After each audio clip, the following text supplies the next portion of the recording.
The Slate VSX headset for mixing in your headphones.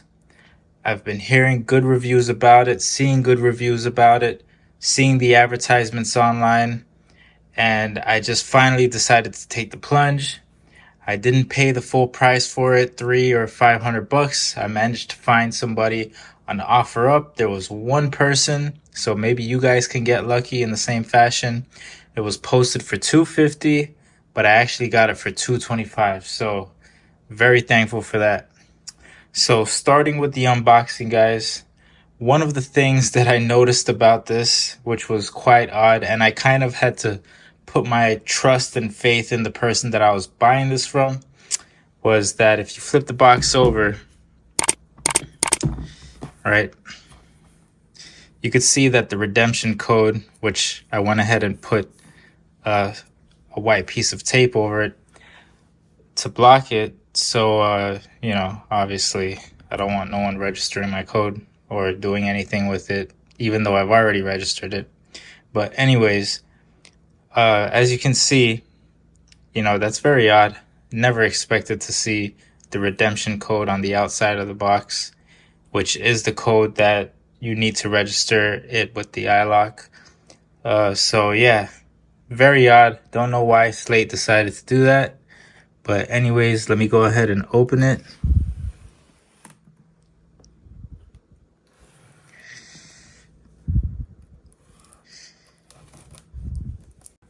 Alright guys, so I had to turn it this way so you guys couldn't see the code, because after I took off the wrapper, it exposed the code.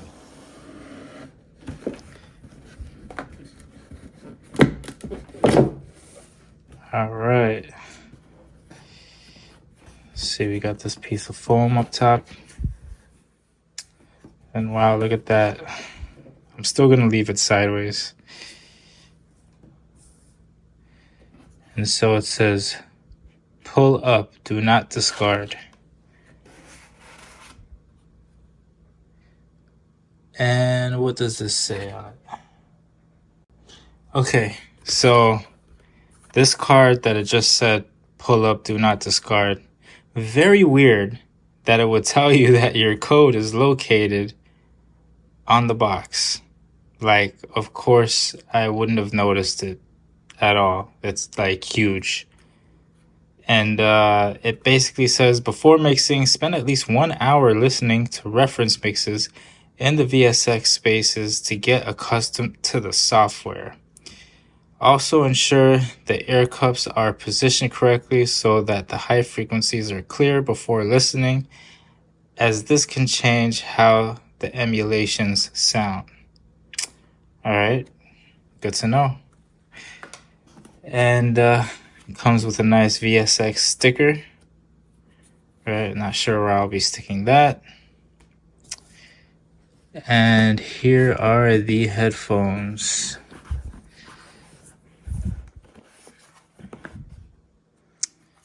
And as you can see, they don't come with the wire attached. I like that. All of my headsets that have lasted a long time do not have any type of wire attachment. And I'm guessing we're gonna pull this foam up. And we have a case here, very nice. Let's get that box out of the way.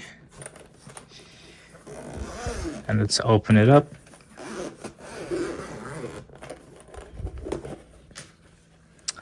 And simply enough, we have our wire in here. So that's basically all that's in the box. The headset, a sticker, a card, and a piece of wire. So now let me just say something about the build quality. They feel really light, right? And I'm not sure if that takes away from the build quality. I'm looking at these swivels here, and yeah, I mean, I guess I won't know until I start using them frequently, and just to see how they hold up. I'm hoping that these can be replaced. I'm hoping that this band can somehow be replaced. I wonder if they even sell parts for this. But yeah, you know, $300 is a lot for some headphones. And if you can't fix it, that would be a real bummer. I have some Audio Technicas. I have some Sennheiser headphones. Those have held up pretty well. The headphones that haven't held up for me for some reason have been the Sonys. I had some Sonys, and those broke. So yeah, plastic. It's real light.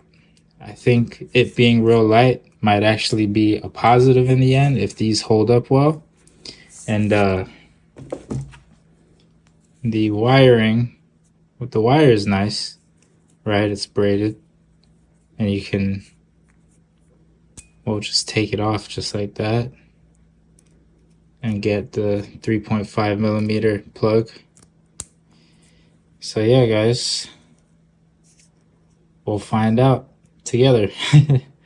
And I'll leave an update in the description if these do break. So just keep watching, check back, and see how they do. Another thing, can you guys comment below and tell me if these are the first or second gen? I wasn't able to tell the difference between all of them. I'm guessing the serial number might have something to do with it, which is on the inside here. But I wouldn't know. I tried, finding that information out, and I did not know until the seller told me, he said these are the second gen. So I just had to take his word for it. But yeah, guys, what makes the big difference between the first and the second gen, or if there is a third gen, I'm not sure. How can you tell the difference? Please comment below. Let me know. Okay, everyone, so here we are. And if you look at the black card that came in the box, you'll see it tells you to visit this website here up top, stevenslateaudio.com/VSX-download. And you'll be brought to this screen where you're going to enter your passcode that's on the box. And of course, you have to also create a stevenslateaudio.com account. After you do that, you will be brought to this screen right here where you can download your products. You'll see it also comes with SSD 5 free and Trigger 2 free. And I went ahead and also purchased the VSX Platinum expansion, which with my package is separate. If you guys heard the beginning of the video, I purchased the Essentials bundle, or if I didn't mention it or not, I don't remember right now, but basically it's $200 extra to purchase this VSX Platinum expansion. I was able to do it in 4 payments as well. You can do that with Klarna. And so that gives me all the extra rooms, environments for the car, cell phone, headphones, etc. And there's also this VSX system-wide public beta. Now, I haven't really got into that. That just popped up in my account. So I'll be checking that out later. Maybe I'll make a video of that, or maybe not. I'm not sure yet. But yeah, so when you click this first VSX box here, you'll be shown the installer that you should download for your system, whether it's Mac or Windows. Recently, they just released version 3.1.0. Before it was 2. And so yeah, we have a new version here. I'm pretty sure new algorithms, improved algorithms for all the different headphone generations that are out there. And so let's go back. And what I'm going to do is I'm going to go ahead and pull up Ableton.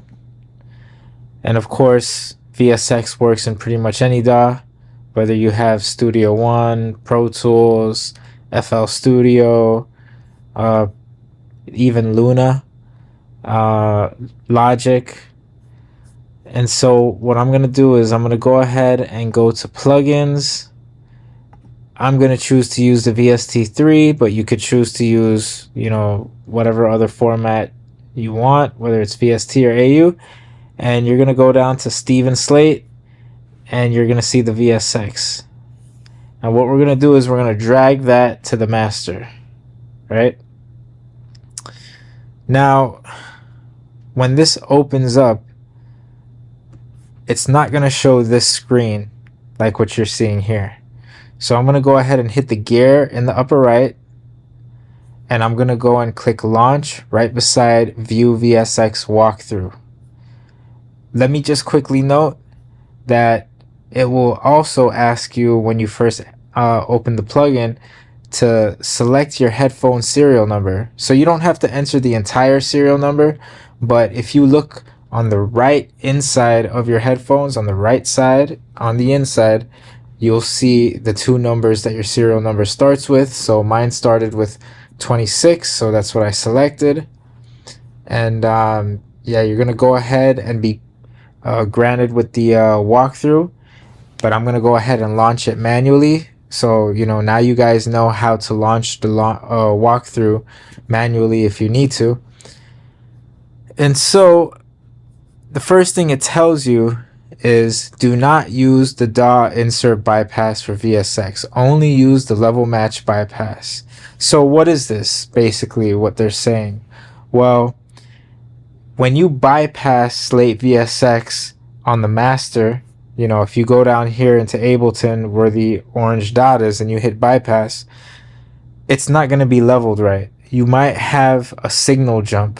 It might sound louder, it might sound lower, but most likely it might sound louder when you do this bypass, because VSX, to give you the dynamics of the different rooms, it operates at a lower volume. So kind of giving headroom to the headphones, so to be able to pull off those different models, right? So you're not going to do bypass through Ableton or your DAW, whichever DAW you're using. On the plugin itself, it has its own bypass, and it's blurred out, but it's right behind here, right? And the reason why they call it the level match bypass is because, yeah, it's going to give you a flat response. The level is going to be matched. And so when you switch between the room and bypass, you're going to get the room sound, and you're going to also get a flat sound, so you can hear what the song sounds like. So go ahead and hit got it. And you're also going to see this air profile selector here. Even though this is not where you select it, it's blurred out right here. This is where you're going to select your air profile, which you'll see after we get through this.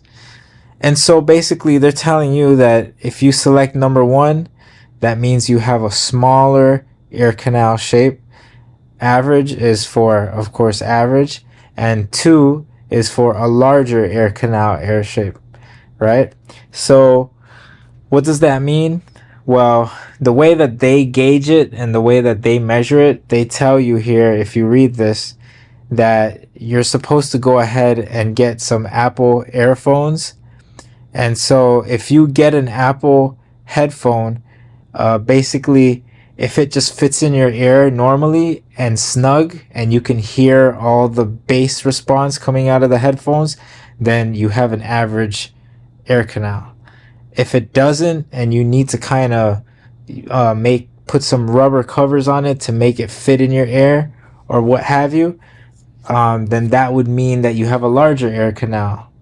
And of course, if it fits loosely and your ears are just too small, and it's I guess too snug in your ear, it's just overpowering your ear, that means you have a smaller ear canal.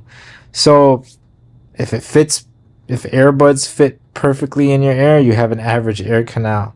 If you need to modify those buds in any way, then you either have a smaller or larger ear canal. So they give you an explanation here, that you'll hear more upper mid-range frequencies if you have a smaller ear canal opening, and move the slider to the right for a flatter sound. If you have a larger opening, you'll hear less upper mid-range. Move the slider to the left for a flatter sound. So just go ahead and just, I'm just trying to help you guys understand this a little better than how I understood it when I first read it, because I didn't quite get it, but now I fully get it. So I'm just going to go ahead and click next. And this is where they're telling you how you can determine your air canal size. And you can see they tell you, standard wired Apple earbuds that come with the iPhones. They will help you determine your air canal size. I thought that was kind of ridiculous. I thought that maybe what they should have really done is maybe send you like some mock-up earbuds, I guess like 3 pairs, and then the pair that fits in your ear the best is the setting that you should go with. Because I went looking for my Apple earbuds, I could not find them. And I'm pretty sure there's a lot of people out there that are going to be in the same situation because they don't really use their wired earbuds and they kind of get lost somewhere in a drawer or wherever. So, yeah, I'm going to go ahead and click next. And in this box, they're telling you how you should position your headphones. And basically, you want to position your headphones not too high, not too low on your head. You want it perfectly covering your ear. Okay, so this box, they're teaching you that you hit browse rooms to browse all the different rooms. You'll see all the different selections.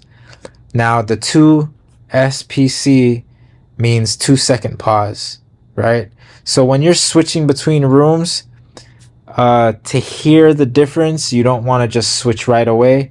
So they introduced this feature where it'll, give a 2-second pause between switching rooms, which will kind of allow you to hear the difference between the rooms a lot better.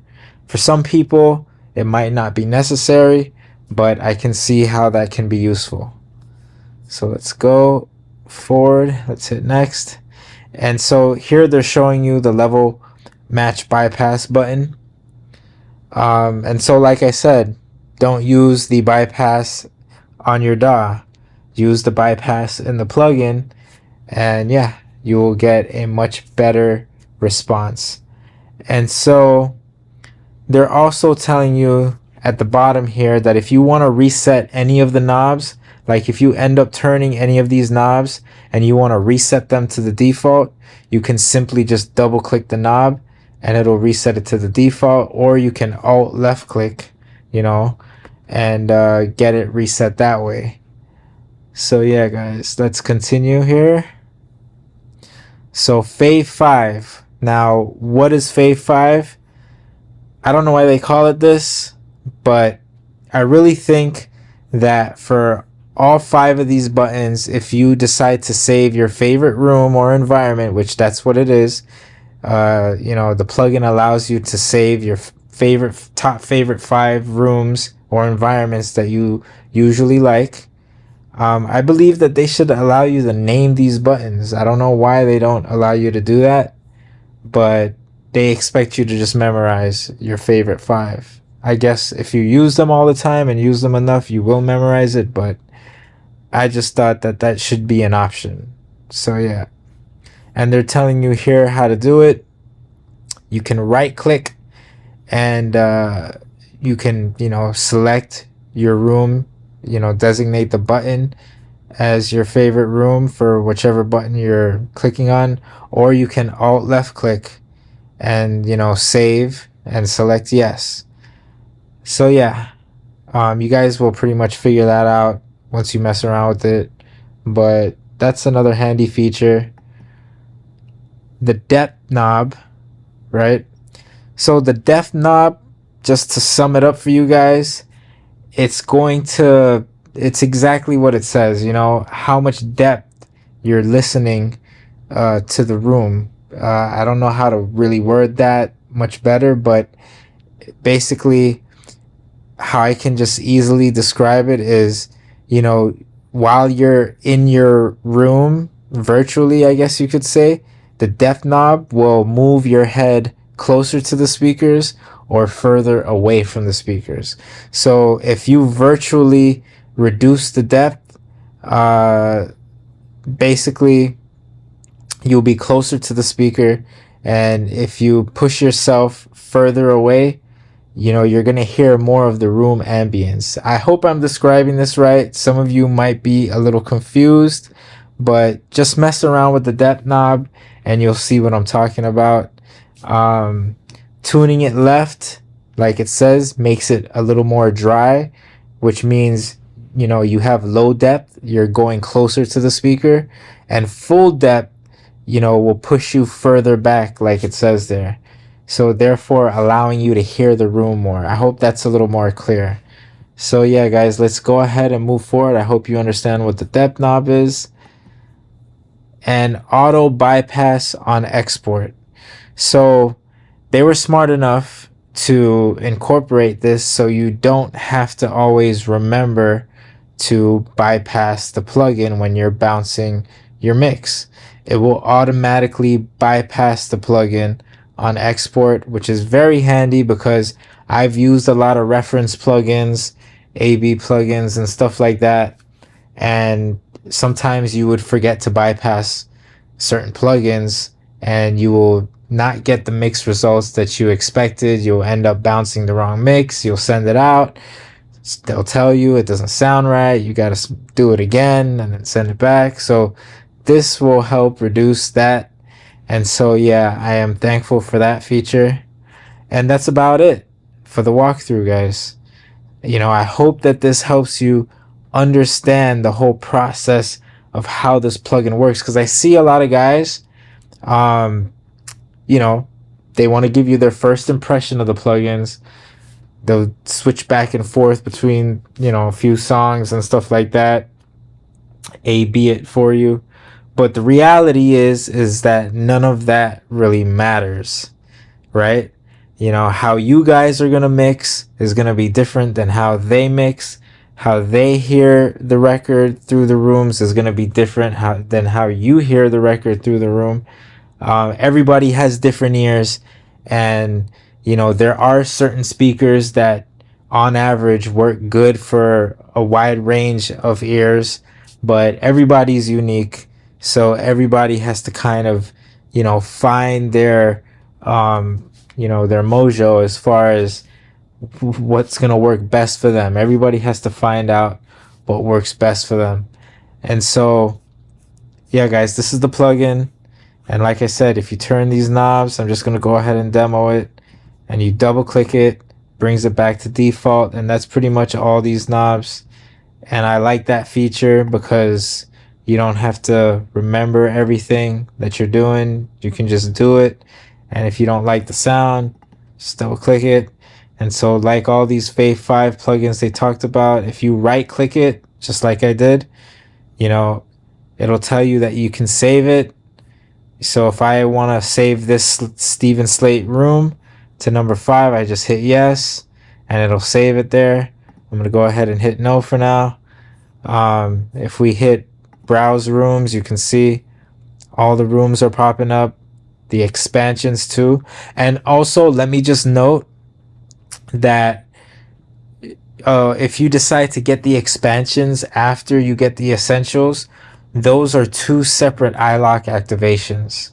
So if you activate the essentials pack, you're gonna have to go into the iLok and, you know, the iLok Manager app, and you're gonna have to activate the Mike Dean and the other expansions. So there's two more activations you have to do. One for Mike Dean and then one for just the overall expansion pack. And so once you have all three iLoks activated, you will see all the rooms pop up. If you didn't do it right, you'll probably see a lock, you know, a little icon of a lock on the expansions. And so, yeah, you'll just have to go into iLok Manager. And so let me go ahead and click back home. And so the air profile meter up here, you can slide it left or right, just like they said. I'm just going to leave it on average. They didn't talk about this, but they also give you an EQ. So if you want to EQ the room, I probably won't be using this, but who knows? And you have the options when you're in a room to switch between the near field monitors, the mid field, and the far field. That's pretty cool. I like that. And so going back to Fave 5, you can see that 2 SPC 2-second pause button when it's activated. And yeah, guys, the depth knob and the level match bypass knob, you can also, like I said, you're going to use this for bypass. And then if you want to adjust levels on the bypass, you can use this knob. You've got the out level. And yeah, I'm pretty much going to leave all these for default for now and see what works best for me. And you guys do that too. And as you can see, it says here speaker version 4.0. So that's good. I heard that they recently updated that. Could be wrong, but I heard a couple people raving about it. And so we're going to go back to browse rooms. I'm going to select a different room. And as you can see, it still says speaker version 4.0. So this is the latest version as of now, what I'm using. So you should also see speaker version 4.0. And if you go ahead and click these two arrows in the far right, you'll also get a smaller representation of the plugin. So you can actually switch between your 5 favorite rooms and not be so distracted by everything in the plugin. So that's pretty cool too. And of course, if you hit the gear, that brings you back to all the settings. I just left everything how it is, but you can also switch between 3.0 and 4.0 as far as the global speaker version. Don't know why you would want to do that, but I'm pretty sure there are some people that maybe they just prefer the 3.0 over the 4.0, but I'm just going to leave it on 4.0 for now. And yeah, everyone, I hope that this gives you more of an in-depth perspective on the plugin. Like I said, other creators, they uploaded videos giving you their first impressions, but I didn't really see anything that went through the plugin, the whole setup, and explained to you all the features.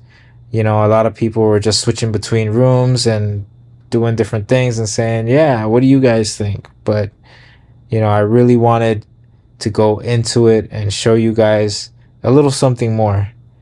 And so, yeah. If you found this video useful, go ahead, smash the like, hit the subscribe, share this video with all your studio friends that might be interested so that they can purchase their own VSX headset with confidence. One thing that I am going to do in another video, I am going to go ahead and upload some ABs between my actual headset and the VSX headset. So one thing I am going to do between videos. Okay, guys. So one thing I am going to do on another video is I'm going to do an A/B between my actual setup. That's, my real speakers and the VSX headset. So just to see, does the headphone system really match up to my real world mixing? Or do you think that the headphones are actually better? So I think that video will be helpful. I'm going to do that in a separate video. But that's it for now. Go ahead and smash the like, hit the subscribe, share this video with one of your studio friends so that they may have the confidence in trying this new setup and maybe it might work for them, especially when you're on the go. And that's it for now, guys. I'll catch you later.